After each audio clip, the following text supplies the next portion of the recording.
குழுமத்தின் தலைவரும் மேலாண் இயக்குநருமான திரு மனோஜ்குமார் சுந்தோலியா அவர்களே, இந்த மிகப்பெரிய கல்வி வளாகத்தின் செயலர் திரு சுந்தரா அவர்களே, இந்த பள்ளியின்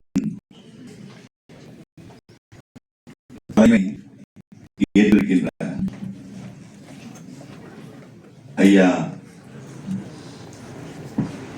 டில்லி பாபு அவர்களே, எங்கள் ஐயா சந்தோஷ் பாபு அவர்களே, எங்கள் நிறுவனத்தின் செயல் தலைவராக செயல் இயக்குநராக இருக்கின்ற திருமதி லட்சுமி மேனன் அவர்களே, இங்கே அமர்ந்திருக்கின்ற மாணவ செல்வங்களே, பேராசிரியர்களே,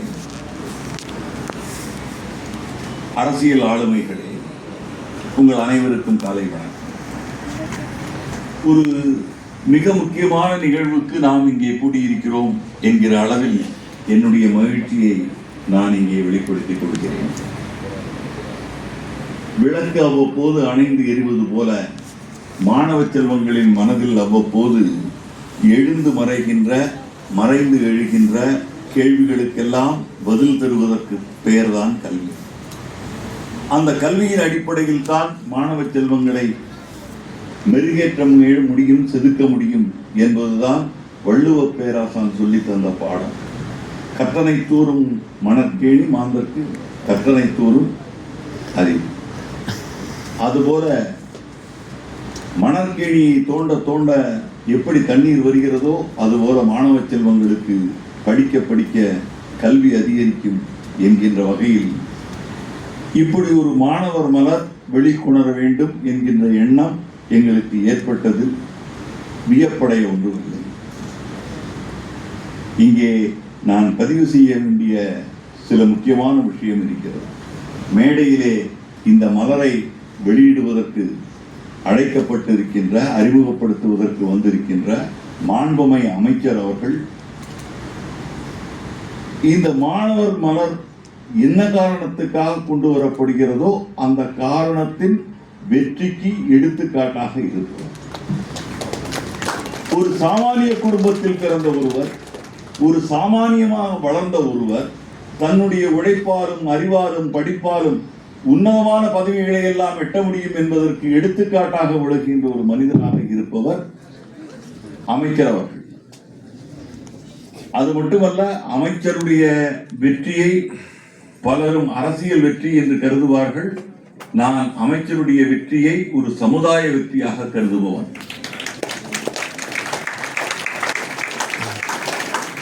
சாதாரணமாக அடித்தட்டு மக்களுக்காக ஒதுக்கப்பட்ட இடங்களில் மட்டுமே சிலரால் வெற்றி பெற முடியும், சிலரால் போட்டியிட முடியும் என்கின்ற அந்த கருத்தாக்கத்தை உடைத்து தகர்த்து ஒரு பொது தொகுதியில் ஒருவரால் வெற்றி பெற முடியும் என்பதை தமிழகத்துக்கு உணர்த்தி இருக்கின்ற, ஜாதி மத வேறுபாடுகளை உடைத்திருந்திருக்கின்ற ஒரு மிகப்பெரிய வெற்றியை அடைந்து இந்த மேடையிலே நம்மிடம் அமைச்சராக அமர்ந்திருக்கிறார். இது சாதாரணமான ஒரு விஷயம் அல்ல. இன்றைய சமுதாயத்தில் இன்று இருக்கின்ற சூழலில் ஒருவரால் அனைவருடைய அன்பையும் மரியாதையையும் அவர்களுடைய ஆதரவையும் பெற முடியும் என்று சொன்னால் அதற்கு காரணம் இரண்டு. ஒன்று, இந்த மனிதர் கல்வியில் சிறந்தவர், சரியாக வழிநடத்த தகுந்தவர் என்பது. இரண்டாவது, இவர் நேர்மையானவர், நல்லவர் என்பது. இந்த நேர்மையும் கல்வியும் இணையும் போது அவன் தலைவனாக உருவாகிறான். அவனை மக்கள் ஏற்றுக்கொள்கிறார்கள். அங்கே ஜாதி மத வேறுபாடுகள் உடைந்து தகர்ந்து விடுகின்றன. அதற்கு எடுத்துக்காட்டாக அமர்ந்திருப்பவர் நமது அமைச்சர் அவர்கள். அந்த வகையில் மாணவர் மலரை அறிமுகப்படுத்துவதற்கு இவரை விட தகுதியான ஒருவர் இங்கே இருக்க முடியாது. இந்த மாணவர் மலர் வெளியிடப்படும் இடம் இந்த கல்லூரி வளாகம். இந்த கல்லூரி வளாகத்தை எங்கள் தலைவர் மேலாண்மை இயக்குனர் திரு மனோஜ்குமார் சுந்தோலியா அவர்கள் முழுவதும் இதை சுட்டி காண்பித்து வந்தபோது எனக்கு ஒன்றுதான் தோன்றியது. இன்னும் கூட இது ஏன் கல்லூரியாக இருக்கிறது, இது பல்கலைக்கழகமாக மாற வேண்டிய காலகட்டம் வந்துவிட்டதே என்பதுதான். ஏதோ ஒரு ஆக்ஸ்போர்ட் போல, கேம்பிரிட்ஜ் போல இங்கே ஒரு தனியார் பள்ளிக்கூடம், ஒரு பல்கலைக்கழகம் இங்கே அமைய வேண்டிய ஒரு கட்டாயம் விரைவிலேயே ஏற்படும் என்று நான் நினைக்கிறேன். அதற்கான முன்னெடுப்புகளை இத்தனை அருமையாக செய்து கொண்டிருக்கிறார்கள் என்பதை பார்க்கும்போது மாணவர் மலர் வெளியிடுவதற்கு இதைவிட அருமையான ஒரு இடம் இருந்துவிட முடியாது. எதற்காக இந்த மாணவர் மலர் ஏறத்தாழ 30 ஆண்டுகள் 29வது ஆண்டு மலரை இப்போது வெளியிட்டுக் கொண்டிருக்கிறோம். தொடர்ந்து 30 ஆண்டுகள் ஏன் வெளியிடப்படுகிறது என்று கேட்டால், உலகம் மாறிக்கொண்டிருக்கின்றது, கல்வியும் தரம் மாறிக்கொண்டிருக்கின்றது. ஏறத்தாழ 50 ஆண்டுகளுக்கு முன்னால் நாங்கள் படித்த போது இருந்த கல்வி அல்ல இப்போது நீங்கள் படிப்பது. அன்று எங்களுக்கு இருந்ததெல்லாம் அதிகபட்சம் முன்னால் ஒரு 10 படிப்புகள் தான். இன்று துறைக்கு ஒரு படிப்பு இன்று பறந்து விரிந்து மாறிவிட்டிருக்கின்ற ஒரு சூழலில் ஒரு மாணவன் 10ஆம் வகுப்பு முடித்து 12ஆம் வகுப்பையும் முடித்து அடுத்தது என்ன செய்வது என்கின்ற திகைப்பில் நிற்கும் போது, உங்களுக்கு படிப்பதற்கு என்னென்ன பாடங்கள் இருக்கின்றன, படிப்பதற்கு எந்த கல்லூரிகள் இருக்கின்றன, படிப்பதற்கு மட்டுமல்ல எதை படித்தால் என்ன வேலை வாய்ப்பு காத்திருக்கிறது, படிப்பதற்கு என்னென்ன உதவித்தொகைகள் கிடைக்கின்றன, இத்தனை விஷயங்களையும் ஒருங்கிணைத்து ஒரு இடத்தில் கொடுக்க வேண்டும். மாணவர் ஒருவருக்கு ஒரு கையேடாக காலாகாலத்திற்கும் அதை பாதுகாக்க வைத்திருக்கும் ஒரு பொக்கிஷமாக ஒரு மலர் கொண்டு வர வேண்டும், ஒரு இதழ் கொண்டு வர வேண்டும் என்று நினைத்ததன் விளைவுதான் 29 ஆண்டு காலமாக இந்த மலர் கொண்டு வந்து கொண்டிருக்கிறோம். 29 ஆண்டு கால மலர் என்று சொன்னால் ஏறத்தாழ 3 தலைமுறைகளை உருவாக்கி இருக்கிறது இந்த மலர் என்று பொருள். 3 தலைமுறை கடந்திருக்கிறது. இந்த மலரை படித்து வந்தவர்கள் இப்போது உலகின் எந்த பாகத்தில் என்னவாக இருக்கிறார்கள் என்பதை எல்லாம் பட்டியலிட்டு பார்த்தால் அதற்காகவே ஒரு ஹூ இஸ் ஹூ என்பார்களே, யார் எவர் தயாரிக்கிறார்.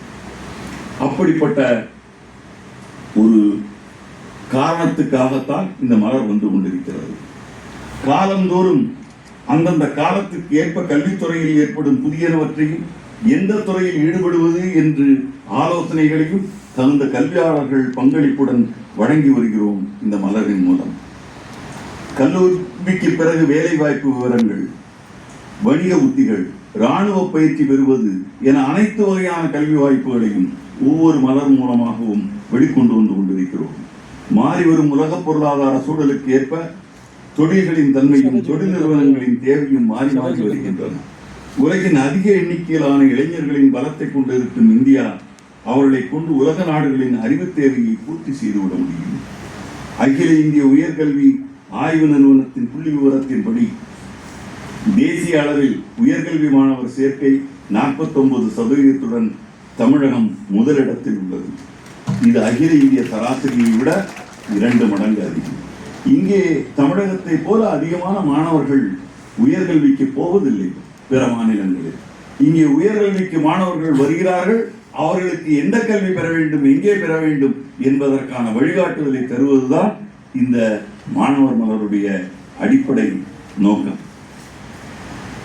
அது மட்டுமல்ல மாணவ செல்வங்களே, மாணவர் மலர் இன்று எதற்காக கொண்டு வருகிறோம் என்று சொன்னால், முதலில் என்னென்ன படிப்புகள் எல்லாம் இருக்கின்றன என்று பிற படிப்பில் இருப்பவர்களும் தெரிந்து கொள்ளுங்கள். அப்போதுதான் நீங்கள் உங்களுக்காக வழிகாட்டுவது மட்டுமல்ல, உங்களது நண்பர்களுக்கும் வழிகாட்ட முடியும் என்பதற்காக கொண்டு வரப்படுகிறது இந்த மாணவர் மலர். ஒரு இதழியலின் பணி செய்திகளை கொண்டு தருவதில் நின்றுவிடவில்லை. ஒரு பத்திரிகை அல்லது இதழியல் என்பது சமுதாய பங்களிப்புக்கானது. இதை எங்கள் தினமணியின் நிறுவன ஆசிரியராக இருந்த TS சொக்கலிங்கம் ஐயா அவர்களும், எங்கள் தினமணியின் நீண்ட நாள் ஆசிரியராக இருந்த திரு AN சிவராமன் அவர்களும் உரமிட்டு வளர்த்து இதுதான் பாதை என்று காட்டியிருக்கிறார்கள். அந்த பாதையிலே நாங்கள் பயணித்துக் கொண்டிருக்கிறோம். அதுதான் உண்மை. ஆசிரியர்கள், என்னுடைய முன்னோர்கள் ஆசிரியர்கள், அவர்களுடைய அந்த பாதையில் பயணித்துக் கொண்டிருக்கிறோம். அந்த பயணத்தின் விளைவுதான் இந்த மாணவர் மலர். இந்த மாணவர் மலர் என்பது ஆசிரியர் என்கிற பெயரில் என் பெயரில் வெளிவருகிறது என்றாலும், இந்த மாணவர் மலரை உருவாக்கிய முழு பெருமையும் பங்களிப்பும் எங்களது தலைமை நிருபராக இருக்கின்ற திரு சரோஜ் கணபத், அவருடன் இணைந்து பணியாற்றிய இன்னொரு தலைமை நிருபரான ஜெயச்சந்திரன், வடிவமைப்பாளர் காசி விஸ்வநாதன், இவர்களுடைய பங்களிப்பில் தான் இது வெளிவந்திருக்கிறது. இவர்களுக்கெல்லாம் வழிகாட்டி துணை நின்ற பெருமைக்குரியவர் எங்களுடைய இணை ஆசிரியராக இருக்கின்ற திரு ரங்கராஜன் அவர்கள். இவர்களுடைய பங்களிப்பும் அவர்களுடைய உழைப்பும் இன்று உங்கள் கையில் ஒரு மாணவர் மலராக தவழ்ந்து கொண்டிருக்கிறது. இந்த மாணவர் மலர் இந்த அரங்கில், இந்த கல்லூரியில், இங்கே அமைச்சர் அவர்களால் வெளியிடப்பட வேண்டும் என்பது எனது தீராத அவாவாக இருந்தது.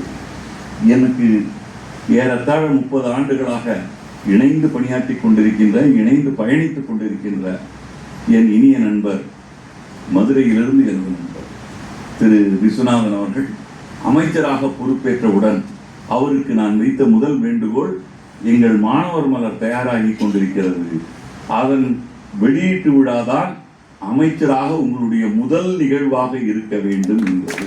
அவர் இங்கே வந்திருப்பது மிக மிக பெருமையாக இருக்கிறது. அவருடைய அமைச்சர் என்கின்ற பயணம் நமது மாணவர் மலர் வெளியீட்டு விழாவில் தொடங்கி இருக்கிறது. இந்த பயணம் வருங்காலத்தில் இன்னும் மிக மிக பெரிய பெரிய அரசியல் பதவிகளை அவர் வகித்து மிகப்பெரிய சாதனைகளை புரிய வேண்டும் என்கின்ற வாழ்த்துக்களுடன் இந்த மலர் வெளியீட்டு விழாவுக்கு அவரை அழைத்து வந்திருக்கிறது. இன்னொரு காரணமும் உண்டு. அவர் தேர்ந்தெடுக்கப்பட்ட தொகுதி மதுரை அருகே இருக்கின்ற மேலூர் என்கிற தொகுதி.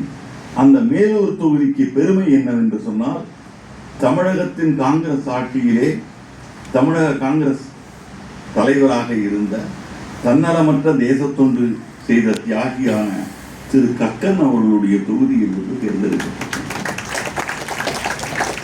திரு கக்கன் அவர்களை பற்றி பலருக்கும் இந்த தலைமுறையினருக்கு தெரிந்திருக்க வழியில்லை.